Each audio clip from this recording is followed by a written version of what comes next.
ताजमहल के तहखाने में क्या मिला? आर्कियोलॉजिकल सर्वे ऑफ इंडिया ने कर दिया बड़ा खुलासा। ताजमहल ही है या तेजो महाल है? तहखानों में छिपे राज से उठा पर्दा। दोस्तों, जिस ताजमहल को सालों से प्यार की निशानी बनाकर बेचा जाता रहा है, अब उसी ताजमहल पर सबसे बड़ा सवाल फिर से खड़ा हो गया है। क्या ये सच में मोहब्बत की कब्र है या फिर इतिहास के नाम पर देश को बरसों से बेवकूफ बनाया गया है? क्योंकि ताजमहल को लेकर जो शक है, जो बहस है, वो आज की नहीं, दशकों पुरानी है और अब ये मुद्दा फिर आग की तरह फैल चुका है। ताजमहल को दुनिया ऊपर से देखती है, फोटो खींचती है, तारीफ करती है, लेकिन असली कहानी संगमरमर की सफेदी में नहीं, उसके नीचे दबी है। और यही वो जगह है जहां से हर बार सवाल उठता है, ताजमहल के तहखानों में क्या छिपा है? क्या वहां कोई ऐसा सच है जिसे छुपाकर रखा गया है? और क्यों आज भी कई दरवाजे आम लोगों के लिए बंद हैं? अब सुनिए, ताजमहल के मुख्य गुंबद के ठीक नीचे करीब 22 फीट नीचे एक असली तहखाना है, जहां आम पर्यटक कभी नहीं जा सकते।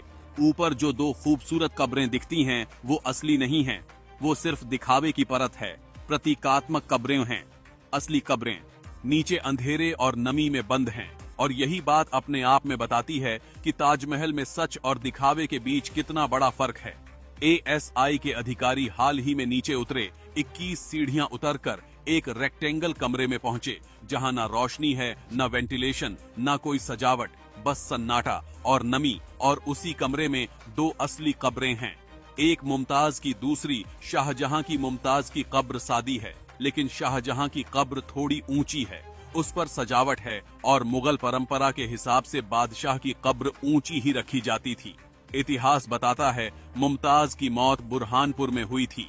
पहले वहीं दफनाया गया, फिर महीनों बाद आगरा लाया गया और फिर ताजमहल बनने के बाद इसी तहखाने में अंतिम दफन किया गया। और यही वो जगह है जहां गुस्ल की रस्म भी होती रही है और यहीं से उर्स की परंपरा चली, जो आज भी किसी न किसी रूप में जारी है। लेकिन सवाल ये है, जब स्मारक संरक्षित है तो ऐसे आयोजन अंदर कैसे हो रहे हैं? अब असली धमाका यहाँ से शुरू होता है, जब लोग पूछते हैं, अगर ये सिर्फ मकबरा है तो इसकी बनावट इतनी जटिल, बहुस्तरीय और रहस्यमयी क्यों है? यहीं से तेजो महालय वाला दावा पैदा होता है। और इस दावे का सबसे बड़ा नाम है PN ओक, जिनका कहना था कि ताजमहल शाहजहां की बनाई कब्र नहीं, बल्कि उससे पहले मौजूद एक हिंदू स्ट्रक्चर था, जिसे बाद में मकबरे की शक्ल दी गई। ओक और उनके समर्थक कहते हैं कि ताजमहल में कमल, कलश, बेल, बूटे, फूल, पत्तियां जैसे चिन्ह दिखते हैं, जो मंदिरों में आम हैं। वो दावा करते हैं कि अंदर के बंद कमरे गर्भगृह जैसे लगते हैं और जो कुरानी आयतें दिखती हैं, वो बाद में जोड़ी गई हो सकती हैं। उनके मुताबिक ताज शब्द तेज से निकला है और इसे शिव के स्वरूप से जोड़ा जाता है। ये दावा कितना सच, कितना झूठ, ये विवाद आज भी लोगों के दिमाग में बारूद बनकर पड़ा है। और फिर ये बहस अदालत तक पहुंच गई।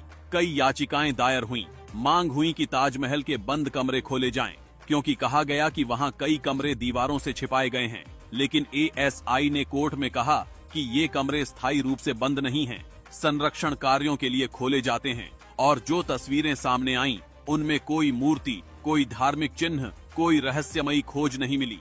सिर्फ प्लास्टर चूना और मरम्मत का सामान मिला। इलाहाबाद हाई कोर्ट ने ऐसी याचिकाएं खारिज की और फिर सुप्रीम कोर्ट ने भी साफ कह दिया कि ये पब्लिसिटी इंटरेस्ट वाली बातें हैं और आगे सुनवाई से इनकार कर दिया। लेकिन अब लोग दूसरा सवाल पूछते हैं कि जब पूजा अर्चना की अनुमति नहीं है तो उर्स कैसे होता है? जवाब कानून में है। पुरानी चलती धार्मिक परंपराएं जारी रह सकती हैं, लेकिन नई गतिविधियों का अधिकार अपने आप नहीं बनता।